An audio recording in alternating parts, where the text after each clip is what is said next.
Bien, acá en este esquema estamos viendo cómo se comporta el núcleo pulposo. Recuerden que estamos hablando del disco intervertebral y sabemos que está compuesto por un núcleo pulposo, que aproximadamente el 88% es agua, y luego había un anillo fibroso, lo cual le va a dar consistencia a este disco. El disco intervertebral, como la palabra lo dice, es un disco que está entre los cuerpos vertebrales, entre las vértebras. Y es lo que le da prácticamente la posibilidad de moverse a la columna vertebral, ya sea en flexión, en extensión, en inclinaciones laterales o en las rotaciones. Es a partir de este disco intervertebral donde la columna se puede mover, y esto está considerado como una articulación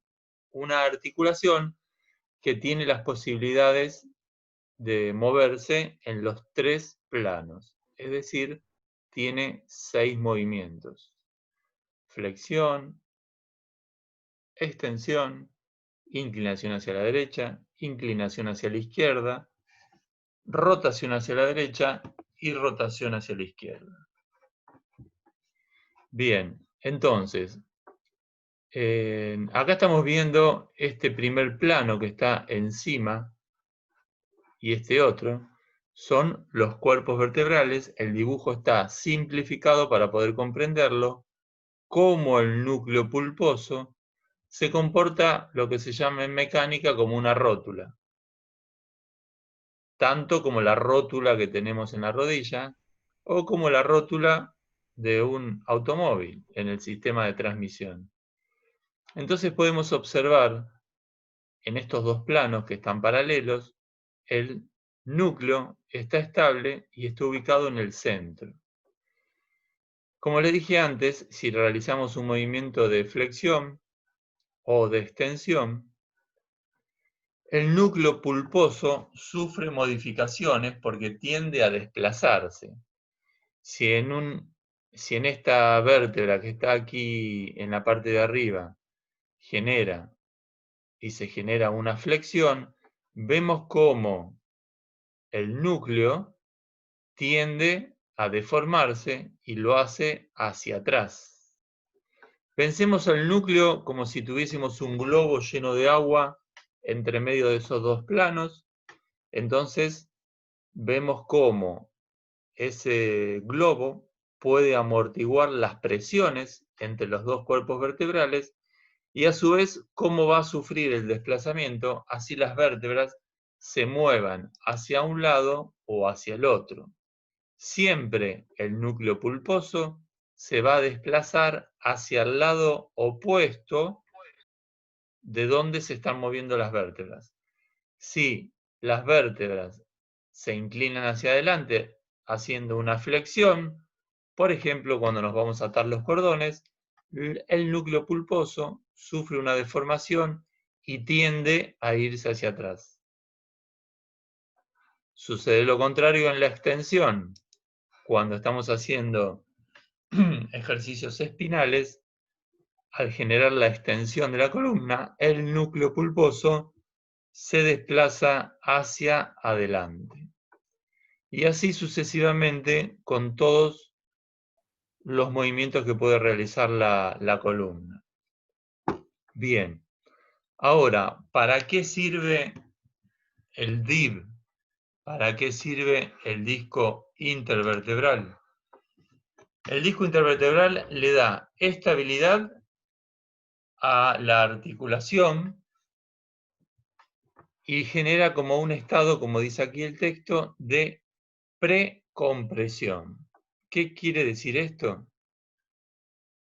Por ejemplo, si nosotros asumimos como que este rectángulo que está acá es el disco intervertebral y está totalmente relajado, sin sufrir ningún esfuerzo, y cargamos al disco, esto vendría a ser como es en la construcción una viga. ¿Qué pasa? Si yo tengo un punto de apoyo acá en este extremo derecho un punto de apoyo en el extremo izquierdo, se va a generar un abovedamiento, una zona cóncava, como se ve acá la deformación, y esta deformación, que justamente es esta altura que está acá en un celeste más oscuro, se conoce con el nombre de flecha. Y vemos cómo esta deformación tiene una cierta cantidad de milímetros. Pero cuando el disco está pretensado, es decir, cuando sufre una carga que le da estabilidad al disco intervertebral, esta flecha, es decir, esta deformación del disco intervertebral, cuando soporta la carga, es mucho más chica, la flecha 2, que la flecha 1. Eso quiere decir que el disco se deforma mucho menos que en el caso anterior.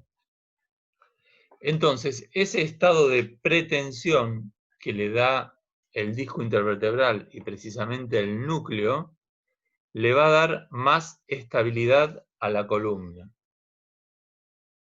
Vemos, por ejemplo, en este dibujo, cómo el núcleo pulposo,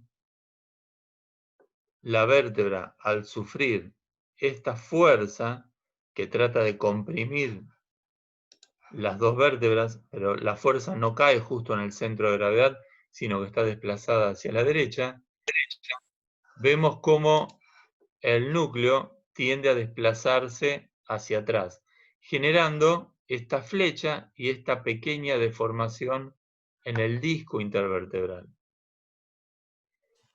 Siempre estas fuerzas que ejerce la columna, las ejerce cuando nosotros nos movemos, ¿o no?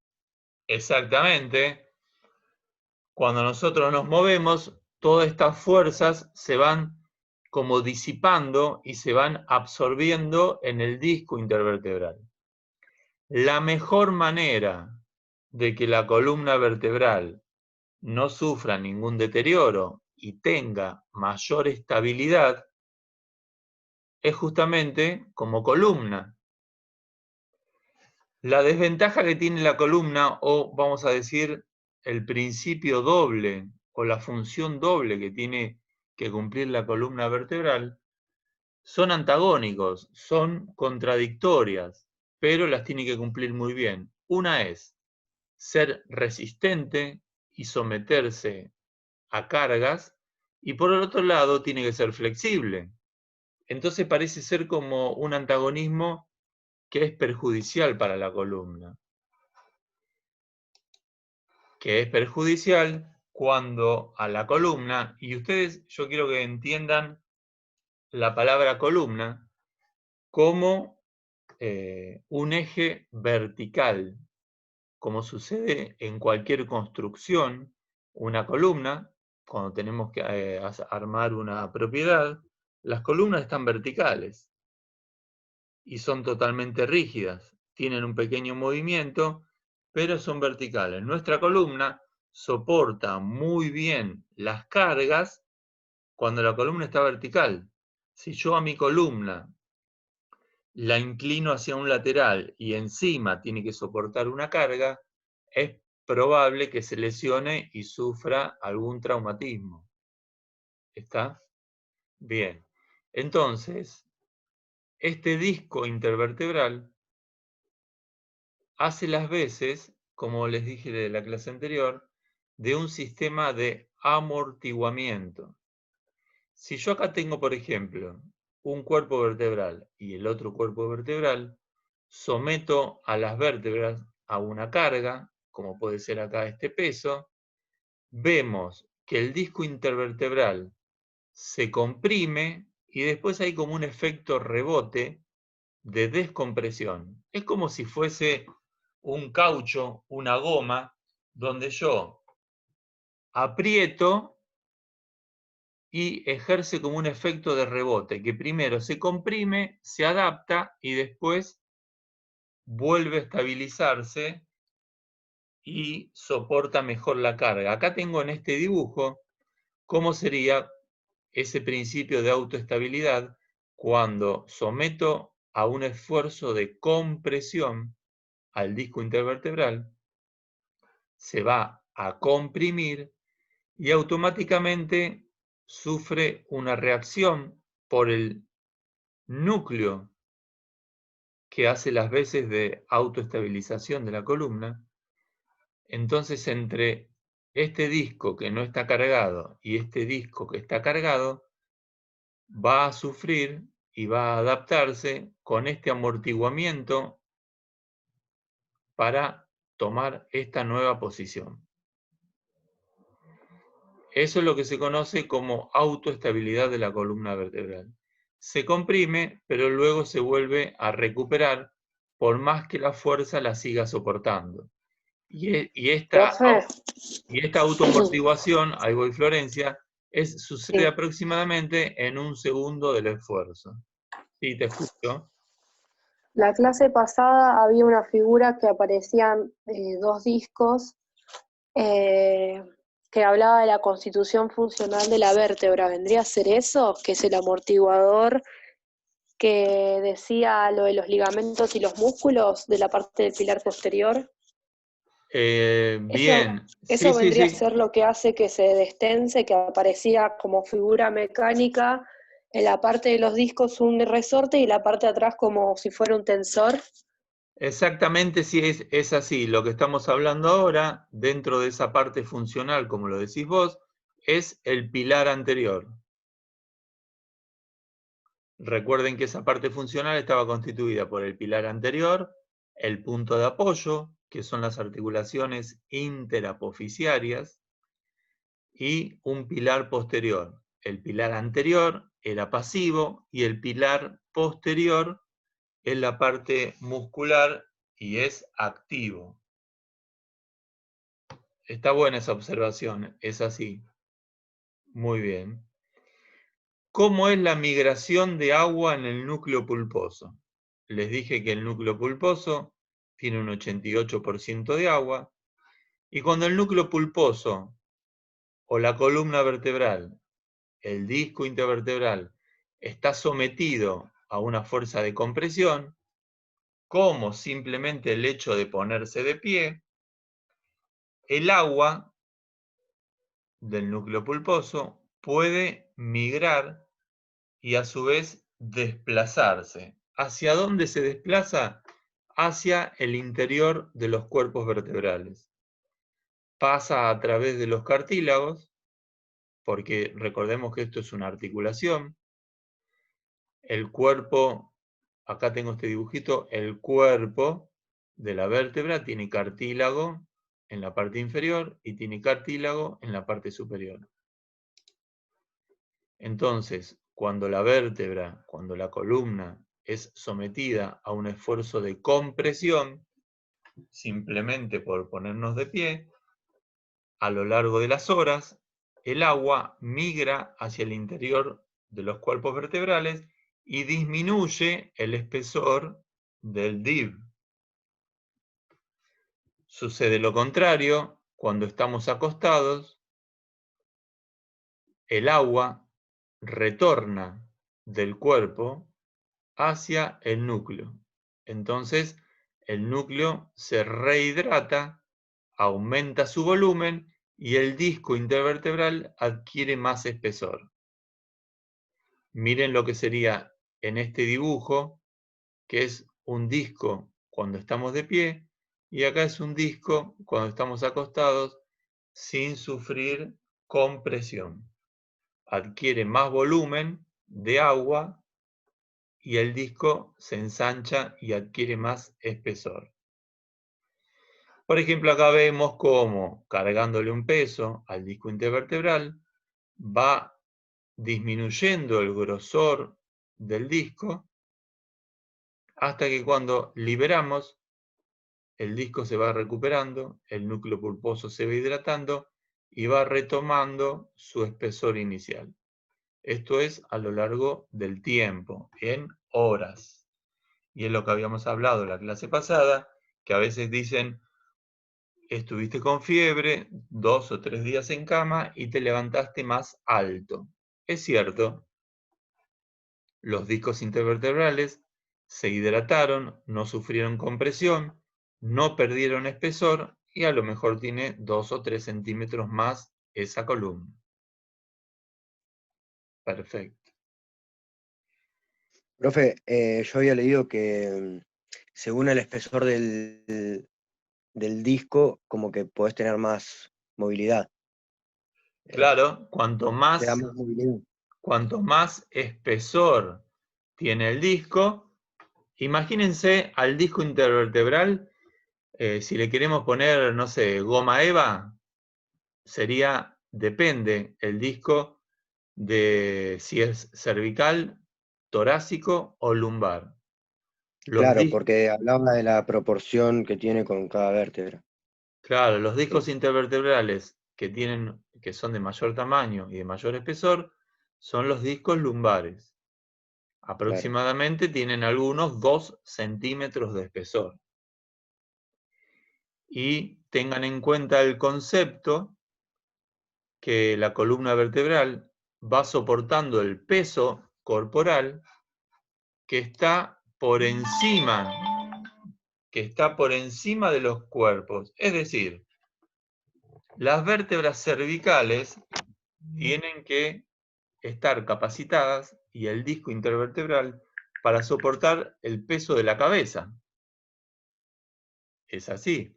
Las vértebras torácicas soportan y a mayor peso, y a medida que vamos más hacia abajo, los discos y los cuerpos vertebrales son de mayor tamaño porque cada vez tienen que ir soportando mayor peso, porque aproximadamente a la altura del nivel lumbar, las vértebras soportan casi el 50% del peso corporal. Imaginemos una persona de 100 kilos, las vértebras lumbares, como el centro de gravedad está casi cerca del ombligo y ahí cerca de la mitad, soportan casi 50 kilos de compresión.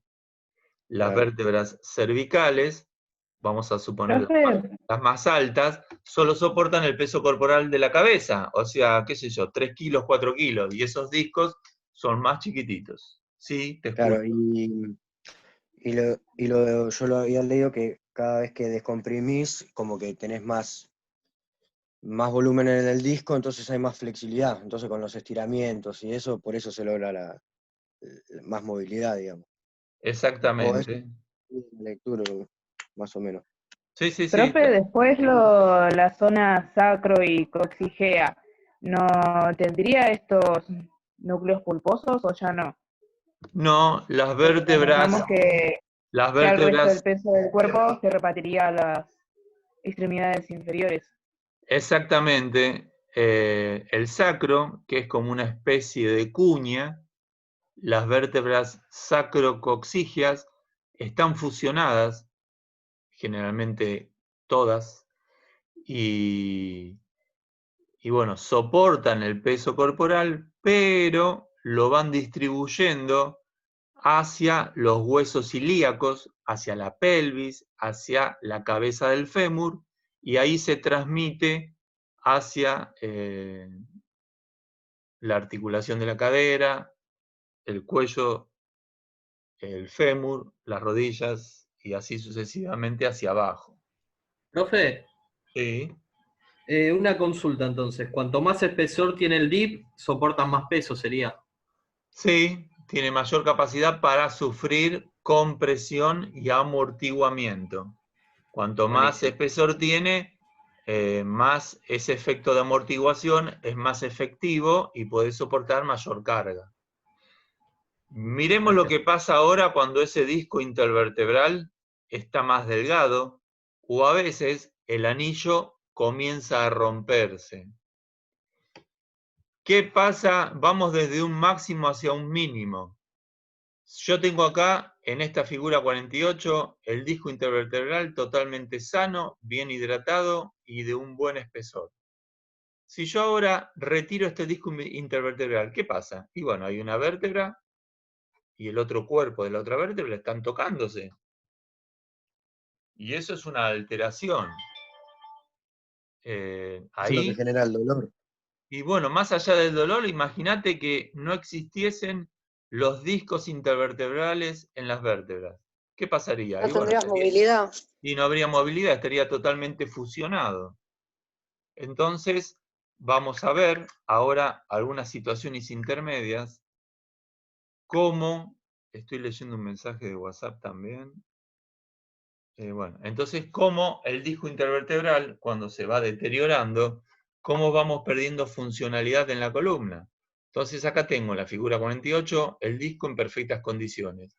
Le aplicamos una fuerza de compresión de aproximadamente 100 kilos y vemos cómo el disco se comprime 1,4 milímetros. Pensemos que este disco y este núcleo está totalmente sano. ¿Se va a soportar la carga? Sí. ¿Se comprime? Sí. Pero si el anillo, todo lo que le da la contención al núcleo pulposo, se empieza a deteriorar y estas fibras del anillo se empiezan a romper, el núcleo pulposo, en vez de estar contenido así como una rótula, como una pelota, como un globo inflado con agua, se empieza a esparcir, se empieza a diluir, y va a dejar de cumplir esa función de rótula para ir migrando. El agua empieza a migrar dentro del disco y se empieza a deteriorar el disco. Por consiguiente, este disco ya no se deforma, ya no soporta carga como soportaba antes. Entonces la deformación de un núcleo pulposo que se está deteriorando, porque se empiezan a romper las fibras del anillo, y las que se van rompiendo primero son las fibras más internas del anillo, serían estas fibras que están acá. Se van deteriorando y ahora la deformación son de 2 milímetros. Es decir, que una columna que se comienza a deteriorar, al soportar la misma carga que antes, se deforma más y se comprime más el disco intervertebral. ¿Esto qué va a traer como perjuicio? Y esto va a traer como perjuicio que los cuerpos vertebrales empiecen a tocarse, empiecen a romperse, empiecen a deteriorarse. Y lo peor de todo es que el punto de apoyo, como decía Florencia, que este es el punto de apoyo de las articulaciones interapofisiarias, empiezan a tocarse y en vez de ser paralelos y tener una buena articulación, empiezan a tener un plano donde ya no es paralelo y comienza a deteriorarse la articulación. ¿Qué significa que se comienza a deteriorar la articulación? Al principio no pasa nada y con el proceso de los años ese cartílago se empieza a romper, porciones de hueso se empiezan a romper. ¿Y cómo se va solucionando? Lo mismo que sucede con una fractura de un hueso por un accidente. Las trabéculas del hueso y el hueso mismo empieza a formar hueso porque se rompe y trata de soldarse. Entonces se va como pegoteando la articulación y se van formando pequeñas incrustaciones de hueso que van tomando el nombre de pico del oro. Porque empiezan a formarse, ¿vieron cómo se forman en las cuevas esas estalagmitas y estalactitas? Acá adquieren una forma similar, parecido al pico de un loro. Entonces cuando se ve la radiografía, se ve el pico del oro. Y eso es signo de artrosis de las articulaciones interapofisiarias o las articulaciones de los discos intervertebrales. Profe, ¿y si una está dañada se produce como un encadenamiento o no necesariamente? Lo que va a suceder, imaginemos ahora, el raquis tiene ciertas porciones y cada disco intervertebral se mueve un poquito. Vamos a decir así, un poquito. Entre todos hacen un gran movimiento. Cuando ya se empiezan a lesionar 2 o 3 discos lumbares, esas vértebras se mueven menos. Entonces las que van sufriendo son las vértebras que están por encima y por debajo, porque van sufriendo un exceso de movimiento y es como que tienen que ir supliendo el déficit de las vértebras que están medias inmóviles. Entonces es como que se va lesionando todo de a poco a partir de la rotura de un disco intervertebral. Este proceso lleva muchos años, ¿eh? No Claro, hablamos de una alteración por un traumatismo, un accidente.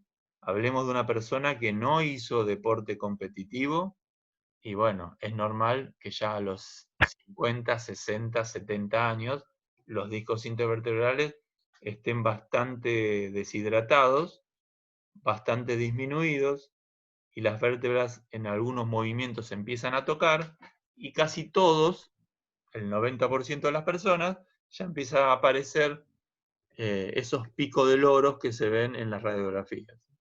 Algunos Profe, con menos dolor, pero bueno, es la... y más si hizo un trabajo, por ejemplo, haciendo malos movimientos, malos esfuerzos, Sí, eso debe influir ni bastante. hablar, exactamente. O por el trabajo durante 20, 30 años, o Claro. por el deporte. profe, ¿y puede pasar que primero se deteriore el núcleo pulposo y después el disco?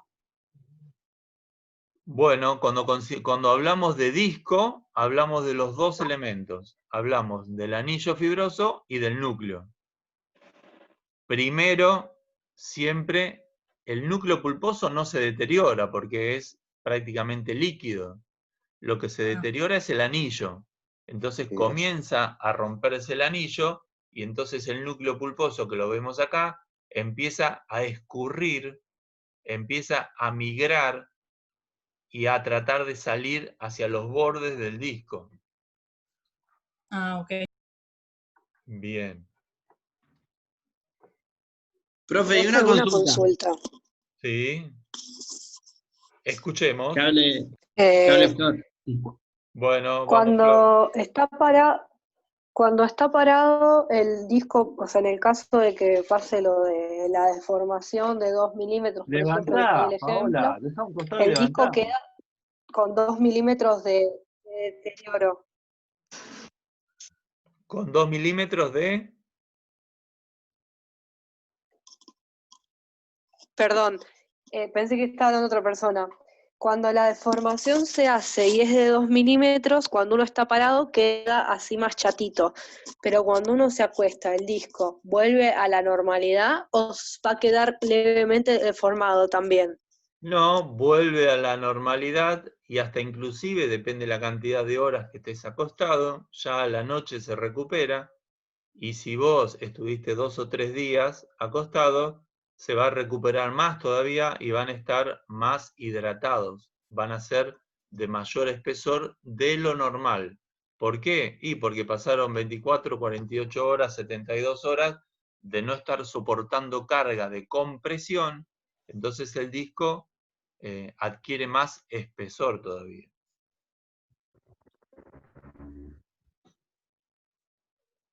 Bien. Acá vemos... Profe, una consulta. En el caso de, por ejemplo, un pinzamiento de la columna, Sí, o sea que, por ejemplo, sin querer alguna parte de la columna, justo, como quien dice, está pellizcando algún que otro sector de la médula. sí. Te entendí la propuesta, pero ¿es una pregunta o es una afirmación? No, sí, era como si se dañaría o cómo sería, no me sale bien a dónde quiero llegar. La fisiopatología, ¿cómo Eh, sería la fisiopatología de eso? sí, o sea, si tendría, además de el dolor ahí o la lastimadura, la lesión ahí, si también se iría extendiendo a otras partes o solo sería en ese mismo lugar. No, está buena la pregunta y al principio comienza siendo solo en ese lugar y después se empieza a irradiar depende del nervio que esté pinzado, se empieza a irradiar y va a dar distintos dolores. Dolor lumbar, hacia la zona glútea, ya se va llamando lumbociática, hacia adelante se llama femoralgia, a la zona del fémur. Y ahora se va a cortar y cuando volvamos le voy a mostrar y voy a buscar ahora una imagen en este break sobre lo que sería justamente eso, la hernia de disco y el pinzamiento. Así que Dale, profe. cortamos y nos volvemos a encontrar por un nuevo canal.